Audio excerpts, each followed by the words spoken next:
Nissan is having its best year ever in the United States with small trucks and SUVs driving record sales. But can it keep up the momentum while the market starts to cool off here at the end of the summer? I'm Gary Gastelum, and with me today to talk about that and more is Nissan North American Chairman Jose Munoz.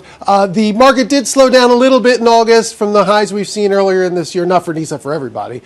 Is that a trend? Are we at the peak, or are things going to pick up again as we approach the fall?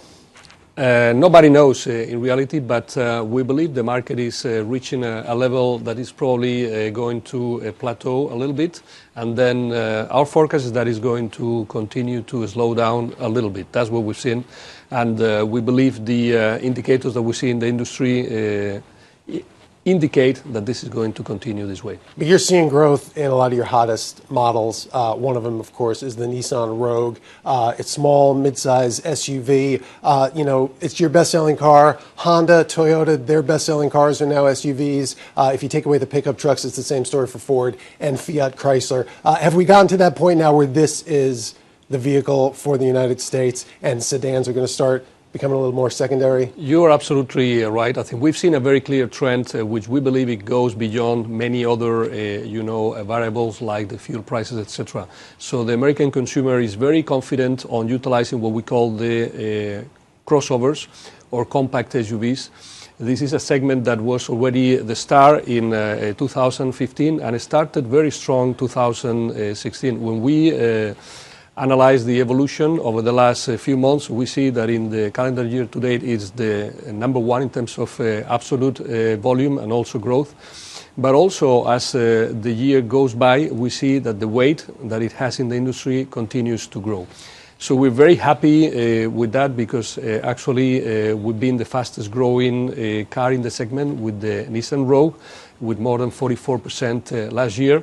And when you grow in the fastest growing segment, then you have a significant growth for your company. You've been selling so many Rogues that you couldn't make enough of them here in the United States. You had to start importing some from factories abroad. You've got an updated Rogue coming out now. Yeah. How do you keep up with demand for that? And tell me a little bit more about the new Rogue. We are about to announce the launch of the new Rogue. Rogue is doing fantastic today, but we want to do even better. So we want to steadily sell more than 300,000 cars in the US and about 400,000 cars for the North American region with Rogue.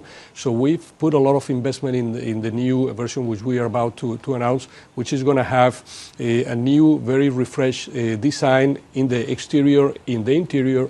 We're going to reinforce all the technology with all the safety shield technology that Nissan offers to prevent accidents, which we believe is one of the things that the consumers appreciate the most.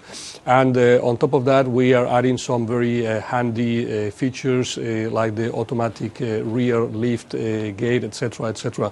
So we believe we have the tools we need to close the gap between the truck performance of our company and the car performance, which is what is going to give us the natural additional lift we need to hit the 10% market share objective in the U.S. market. You mentioned some of those autonomous safety features you're going to be adding to the Rogue. You have them in some of your other vehicles as well. Overseas, you have a new system called ProPilot, very advanced, steers between the lines on the highway, can change lanes. Nissan was one of the leaders, one of the first companies to really get onto the autonomous driving bandwagon. But how soon now before we start seeing that here? And with companies like Uber getting involved and Google and, of course, Tesla, does that put pressure on you? Or do you have a time frame that you're comfortable with? Well, the Alliance Renault-Nissan is being, I would say, a global leader in terms of introducing new technologies. The number one example is the EV technology, where we are global leaders, having sold more than 200,000 sales on EV vehicles. We remain leaders in the US on cumulative sales of Leaf, and we're preparing for the next one coming up. When are we going to see the next one? Well, you're going to see it very, very soon. Normally we don't announce too much in advance, but you're going to see it very soon.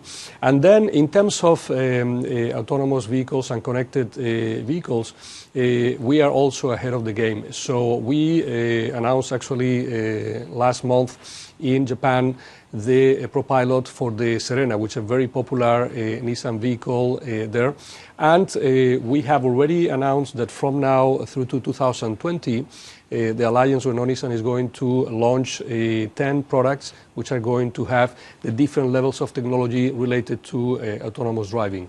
So in fact, our objective with the launch of Serena, which is a single line type of technology, that would be the first step. The second step is going to come about 2018, where we're going to play with autonomous in highway in 2 lanes. So the car will be able to take decisions as to when you can move from one lane to the other.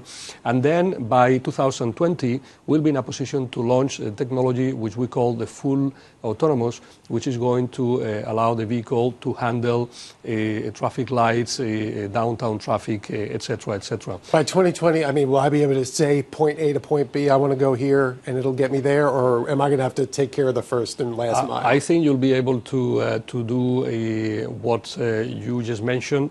We already have some level of vehicles in the development phase in Silicon Valley, which we're testing, and I've tested myself, and I think I would say that the technology these days is probably more advanced than the regulation. So one of the activities that we are working very, I would say, in relationship with the government, etc., is how to make sure that when the technology is available, it will be able to be implemented to ensure that the regulators feel confidence with this technology.